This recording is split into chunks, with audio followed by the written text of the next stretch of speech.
because I believe science might offer an answer to the curse of the Bambino. Why someone took so long to hire that guy is beyond me. Anybody who's not tearing their team down right now and rebuilding it using your model, they're dinosaurs. One of the great things about money is it buys a lot of things. One of which is the luxury to disregard what baseball likes, doesn't like, what baseball thinks, doesn't think. It's a threatening, not just a way of doing business, but in their minds, it's threatening the game. How can you not be romantic about baseball? All right, welcome to another Baseball Ops podcast with TopV. This is going to be a special one.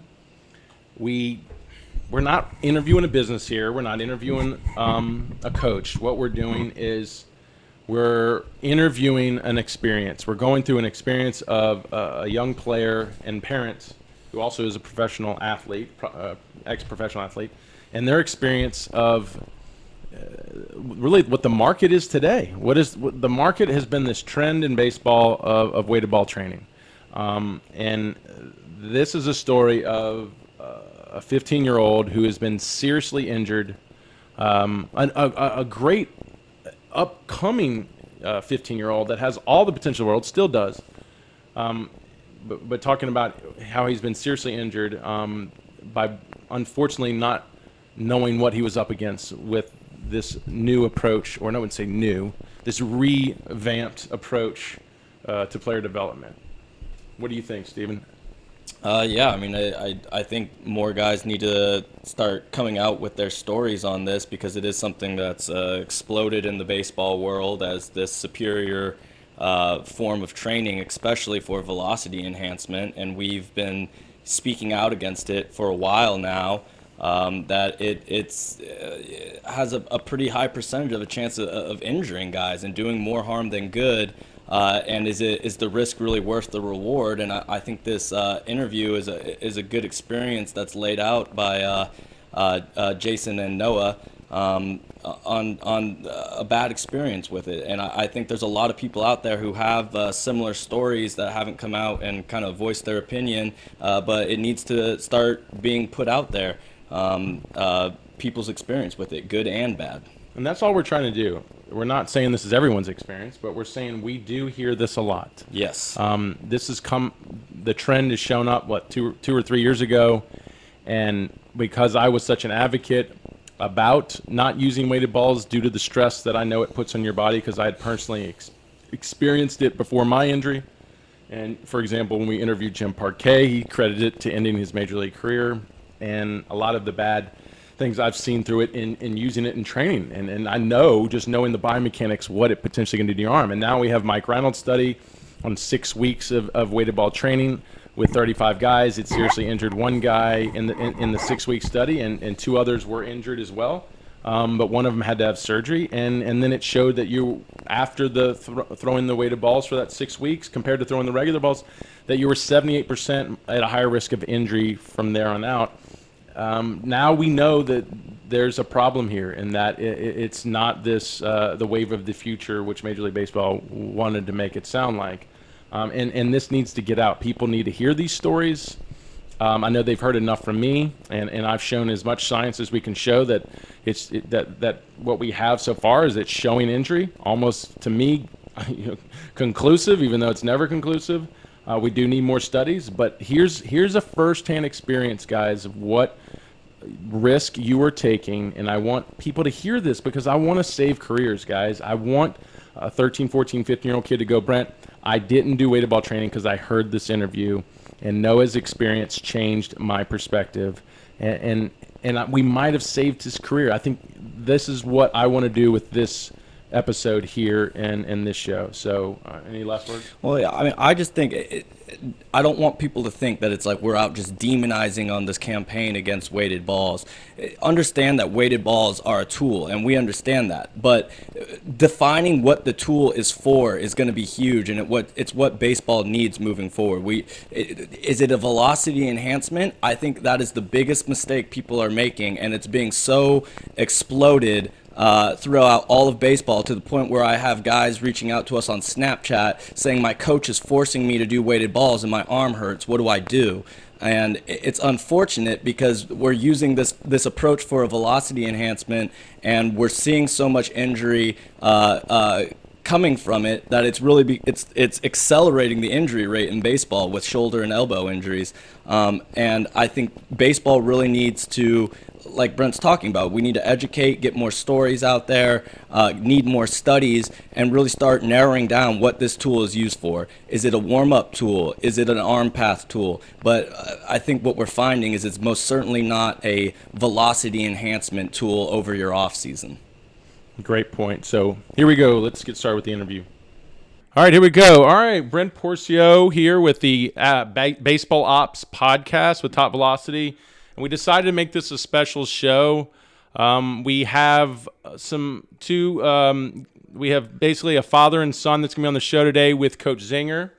And they're going to tell us about their experience and what they've been going through with the popular form of training in today's game, which is weighted balls. And I think this is going to be a good show because people are going to learn a lot about kind of the risk factors behind this popular trend. But let's first get started with who's on the line. We got, it's Jason Turley, correct? Correct, Jason Turley, and my son Noah. And we got Noah Turley as well, and we have Coach Zinger. Is Coach Zinger there? Did he run off to the game? What's up, fellas? Yep, I'm here.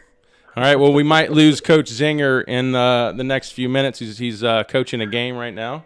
And I've got Steven with me here in studio. But let's get started kind of talking about Zinger. Talk about how you met Jason and Noah and kind of take us to when you first learned about what they were dealing with and go from there. Well, you know what? His younger brother came to me for a pitching lesson, and they come walking in, and Noah had a serious arm thing on his arm. And, of course, I had to ask him, hey, what happened? And I'm going to let him tell exactly what happened, but long story short, basically blew his arm out. And they were coming to you for help with this injury, or what were they looking for help with? The younger brother was coming just to train and get some Arizona atmosphere. They came down from Utah for their spring break. Cool. And fun. And then Jason, talk about your perspective as a parent. Why were you coming to Coach Zinger? I think for a different perspective, as a parent, I work with the boys and Noah's 15 and Gavin, my younger son, is 13. And just, I work with them all the time, but just, Zinger's such a great coach and does such a great job. It's always good to get a different perspective from somebody else who actually knows what they're talking about. So that was all. We were on spring break, and we thought, man, we're down here in Scottsdale. Let's take advantage of this opportunity to go see Zinger. And you as your background, you have some pro experience. Tell them about your pro experience. I did. I played just a short while, just a few years with the Astros organization in their minor league system, and I was a pitcher as well there. So we basically have in this situation you and your 15-year-old son Noah, who's on the line, who have kind of been through a really challenging situation in his young career, where he's fallen into some really tough injury. Can y'all, either one of you, Noah or you, Jason, talk about what happened? Like, give us the story of what happened and how did it come to this? Well, maybe what I'll do is I'll give some background, and then I'll let Noah tell his own story and what happened. But, all coming up as Noah was playing travel ball and playing on his team and coming up, being a former pitcher, I know the extent that travel ball can play on a young guy's arm, and so I was very protective from the standpoint of didn't really work with him on pitching, didn't really want him pitching, didn't need him to win a 10, 11, 12-year-old championship, really could care less about that, wanted him more fundamentally sound as he was growing. He was growing fast. At 15, he's like 6'2", but really, kind of a skinny kid at like 155, 160 pounds. And so we kept him off. He caught a lot. He was a catcher, but he threw really hard. threw really hard all the time, but we had not said, hey, let's get you into pitching. Let's really work with you on pitching. Let's really develop your velocity, because he was already throwing mid to high 90s without any weighted balls, without anything, just naturally. And so when he started his ninth grade year, or after his eighth grade year, we started with the high school team. The high school coach really took a liking to him, and his high school coach is a former pro guy as well. His high school coach, he's fantastic. He's a good guy, cares about arms, almost to a fault. He cares about arms and wants to make sure that he doesn't overthrow them. But he loved Noah and loved what he was doing, and really saw some potential there. And so started working with Noah, and unfortunately they started working with some weighted balls, and that's when things kind of went a little bit awry. But that's the background. I mean, he's just a young kid, hasn't overused his arm. I know a lot of people say, oh, you know what, if there's a tear in the UCL, or if there's an avulsion fracture, or there's these things, it doesn't just happen in a week or 2 or 3 weeks. This is from years and years of overuse. That's bull. Because Noah did not have years and years of overuse. He played basketball. He played football. He skied for the Sundance ski team. He played multiple different sports year-round and didn't even really pitch until he got into his ninth grade year. And so, Noah, with that background, maybe, Noah, you can jump in and just talk about your feelings and what happened and how you started pitching and how you started working out and what happened from there. Well, yeah, it was more just like I was throwing hard, throwing really fast, got on the weighted balls, and my velo jumped up real quick, so I got really excited, and then I went to a showcase, and I was throwing some scouts and got really excited then too, and just overdid it real quick, I guess, and tried too hard and just popped. And your dad said you were throwing, what you said, high 90s. Were you high 90s or high 80s? No, high 80s. Oh, high 80s. Okay, oh, high 80s. Yeah, if I said high 90s, no. That's nice. So you were high 80s, and how far into the weighted ball training were you when you had this injury? I was just a week into it. The first week we maxed out with some underload balls and like some 6 and 7 ounce overload balls, and I hit like 89 just on the 5 ounce regular ball, and then my elbow started feeling a little weird, started to hurt a little bit, but I just kind of pressed through it. And then I went to the showcase the next week, and it's kind of bugging me, but I was like, I'll just go through. I'm here. I'll ice it tomorrow. And then I was in the middle of a showcase and just popped. And you had been throwing those 11 ounce balls as well, hadn't you, Noah? Yeah. Throughout the week, I was long talking with the 11 ounce balls and just trying to get my arm healthy, I guess, but wasn't really doing too much good. So, for you, being 15 years old, having this experience, what did you think went wrong? What was the first thing that went through your head? I don't know. I was kind of just frazzled, I guess. I don't know. I didn't really see what had happened and didn't really process it until I really started like getting into it. I just played baseball for the fun of it. I loved it, and then it happened, and all of a sudden it just all went away real quick. So, what was the explanation? Could anybody give you an explanation why this had happened? Not necessarily. They said the surgeon, Dr. Kremchek, that did my surgery, said the weighted balls could have been a big part of it, and the showcase was probably a huge part of it because I was just trying to throw so hard, but no definite point of what happened. So, going into this weighted ball approach, what kind of approach had you taken up to this point? Have you really done a lot to work on your velocity, or was this like the first time you wanted to try something? This was my first time ever. My coach just came to me and said, hey, all of our pitchers are doing this program. You can do it if you want. It'll help you gain some velocity. I was like, heck yeah, if I can gain velocity, then why not? And it was the first little bit that I've ever been on the radar, and to see 82, 83, 84, even as a freshman. I was kind of just way stoked to see that because nobody else on my team was throwing that hard, and so I just tried to get my velo up with the balls. And Brent, to be honest with you, I didn't know too much about the weighted ball scenario even before this because Coach Green had reached out to me and said, "Hey, we're going to possibly put all the pitchers on these weighted balls. This velocity program. Are you okay with it?" And I just said, "Yeah, sure, I'm okay with it. Yeah, no problem." Just really as an unassuming father, just saying, "Yeah, sure, a velocity program. What is it? Long toss, some weights. What are you guys doing?" I didn't really know and didn't really pay that much attention to it.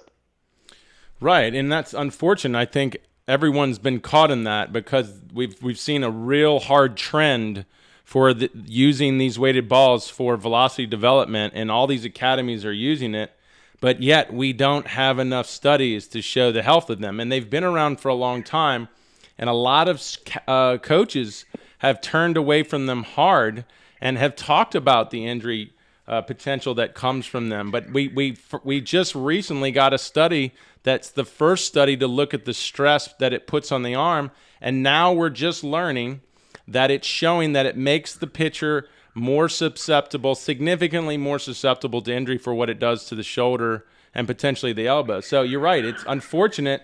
The information is just coming out on what we're finding, as it can be something that leads to injury or can be a cause for injury. But unfortunately, the trend and the popularity precedes that information. So what we're finding is a lot of people that are unfortunately falling victim to this high-stress form of velocity development. So, I mean, what's the lesson learned here for you guys? How are you guys moving on from this? Like, what's the lesson learned? What do you think, Noah? Well, after this, I just want to stay healthy as long as possible, and I'll do whatever it takes to stay healthy and probably get stronger since I don't have that much meat on my bones right now. But yeah, just try and stay healthy at all costs and don't do anything unnecessary if it doesn't need to be done. So you're post surgery. Or go ahead, Jason. Go ahead. Sorry.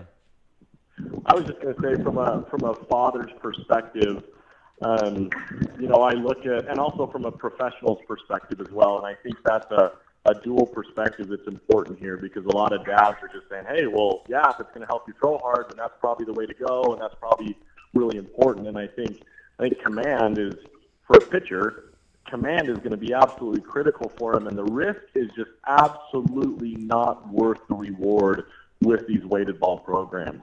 You might jump up 2, 3, 4, 5 miles an hour in a really quick hit, but it's not going to be long-lasting. It's not going to be long-term. And so many kids that I've now talked to and heard about, they might jump up in velocity, and their control goes totally out the window. And so now they're trying to work on control, and their mechanics are all messed up, all in the name of velocity. Right. So the risk just isn't worth the reward. I know, sure. And those that are pushing these weighted ball programs are working so hard in their literature to prove why they can improve command and how they can be safe for training.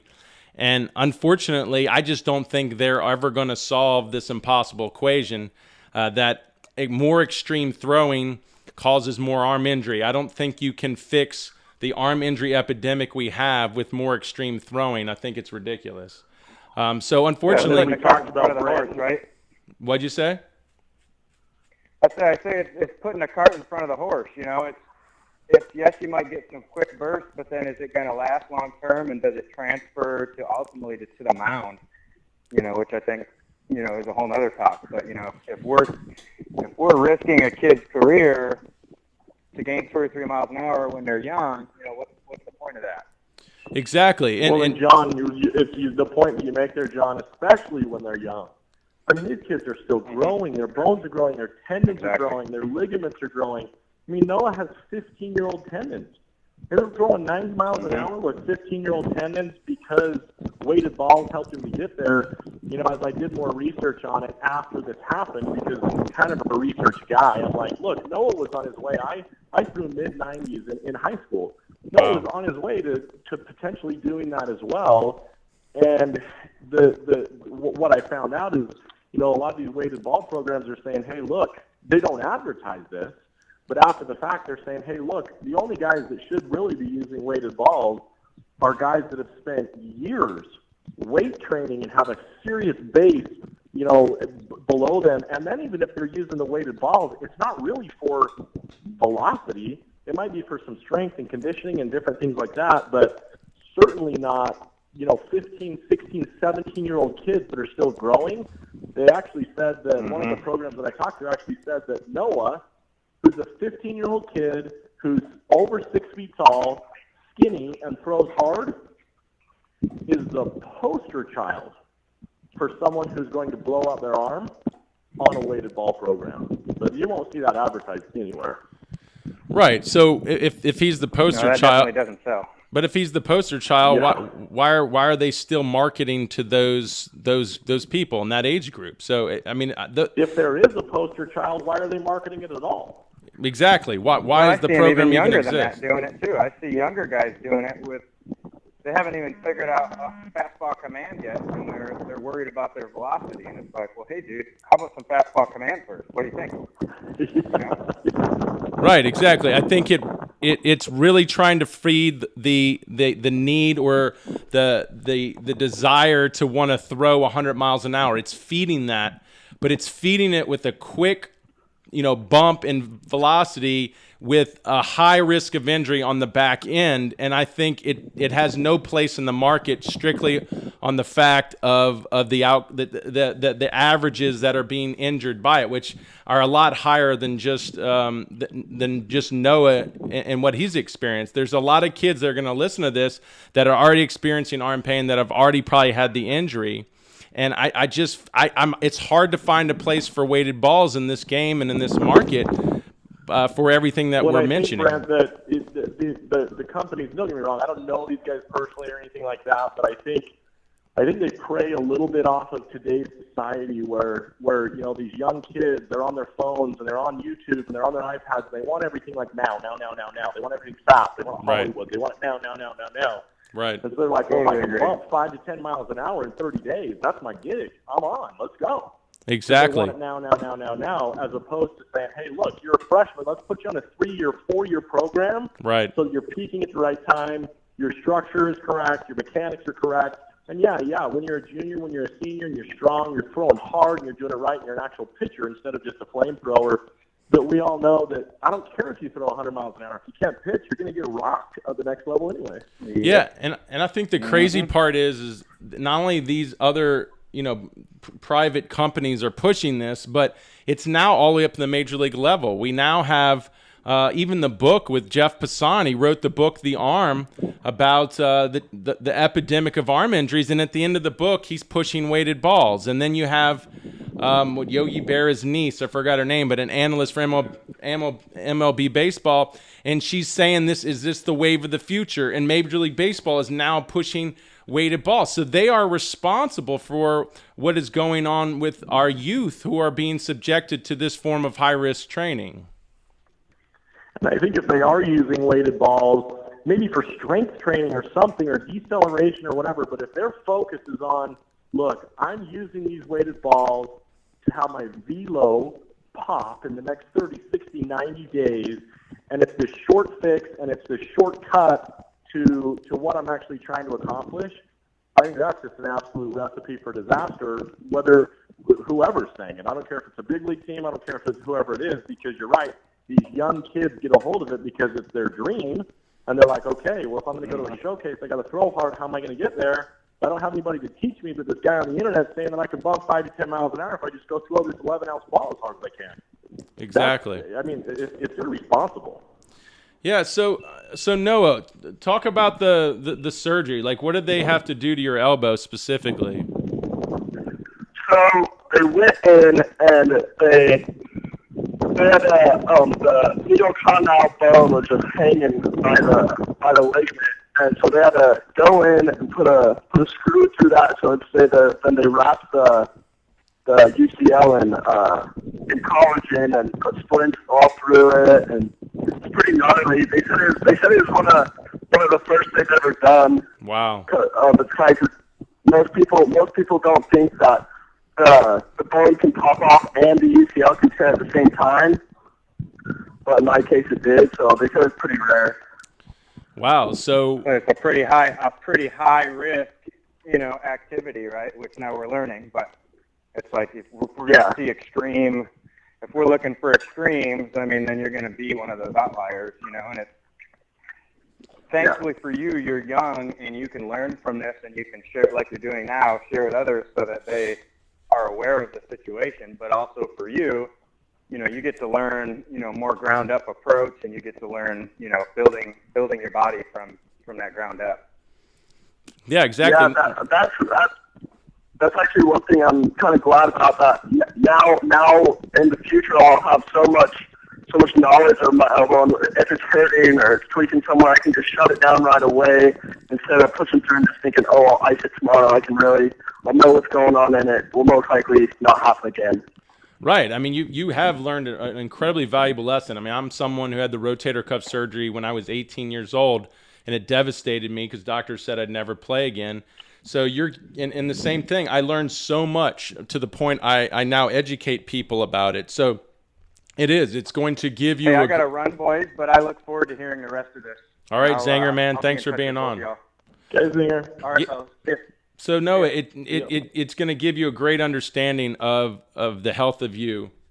Hold on, I've got to kick this down. It's going to give you a great understanding of the health of your arm, and what you like you said, knowing when pushing it is too much, and knowing how to get it protected, and how to develop yourself, and really what is healthy velocity and what's not healthy velocity. So it's going to put you on the right path for all that, which is great. Yeah, for sure. Well, good, man. Well, yeah, Zinger and I, when I was out there, Brent, Zinger and I were talking, and it's not that it's good that it happened to Noah when he was 15, but yeah, at least he's young.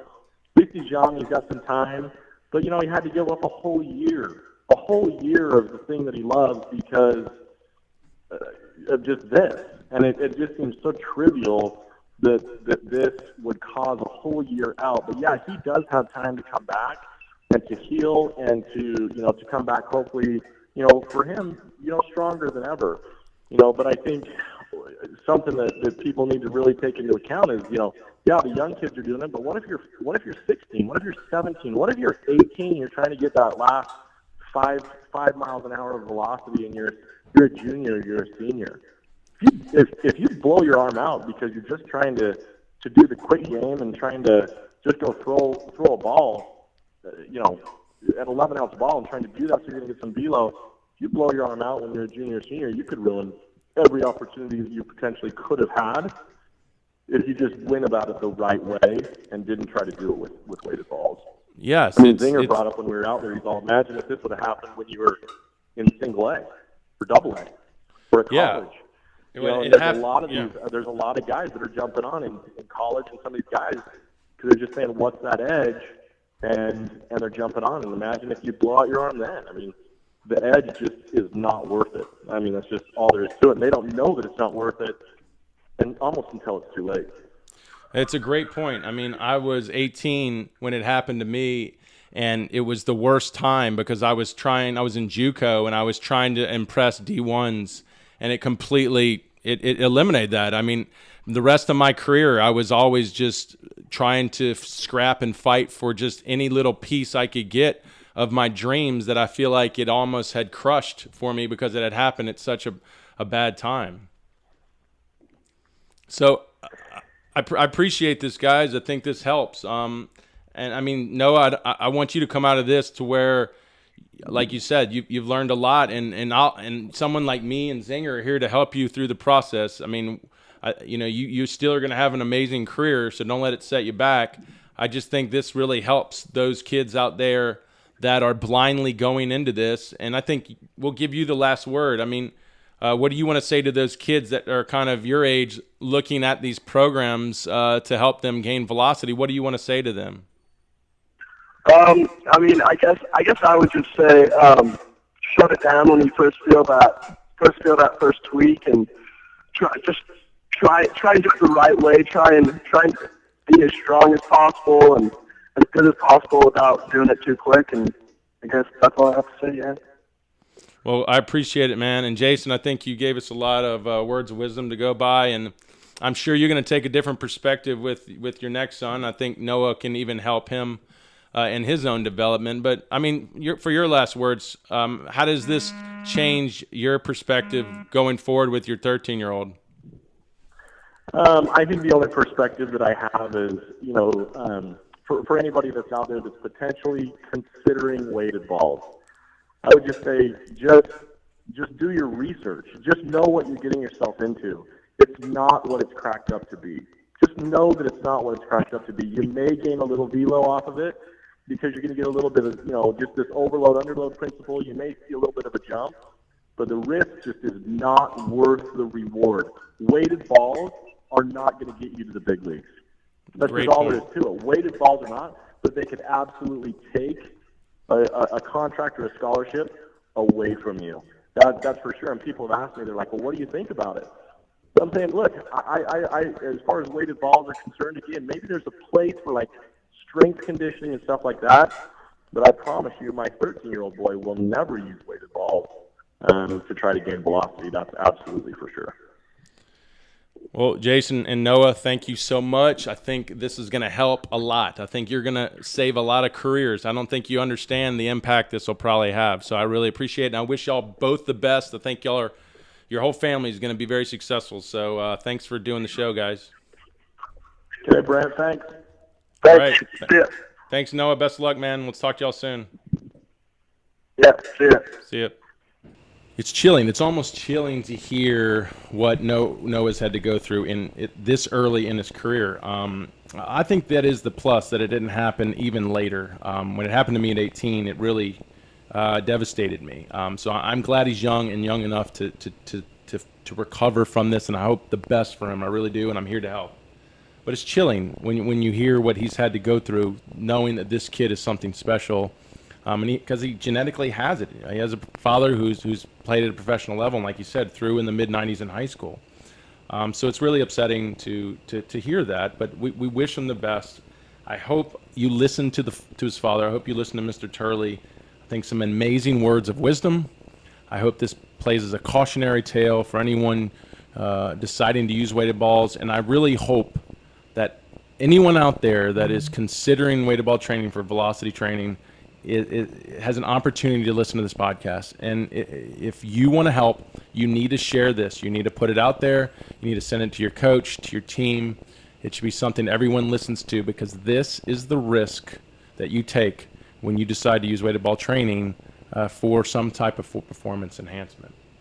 Yeah, I mean, it is unfortunate, and I already know the rebuttal that there's risk in injury with everything, but I think that's why it's so important to get both sides of the story out there. I think a lot of people are hopefully from this will want to share their story and their experience with it as well. So I think it is really important that you have the people putting their good stories out there, and you have the people putting their bad stories out there, and people can see the information on both sides and make an educated decision off what they want to do from that. So I'm just hoping that the positive he gets out of this is a lesson for himself that he kind of talked about, but also it's a lesson that people get to listen in on without having to go through the experience and make a decision for themselves down the road. Yes, and if you have a story that you want to tell about how you've been injured by weighted balls, or you've had a friend injured by weighted balls, or a son or player or whatever, call this hotline. Yeah, call our hotline. But no, reach out to us. Don't just comment here. Reach out to us at Top Velocity. Brent at topvelocity.net is my email. You can call me too. I'll give you my personal cell, 985-249-9508. Call me. I want you to tell your story, because more people need to see that it's not just one person going through this, that it's a good percentage of kids having this experience.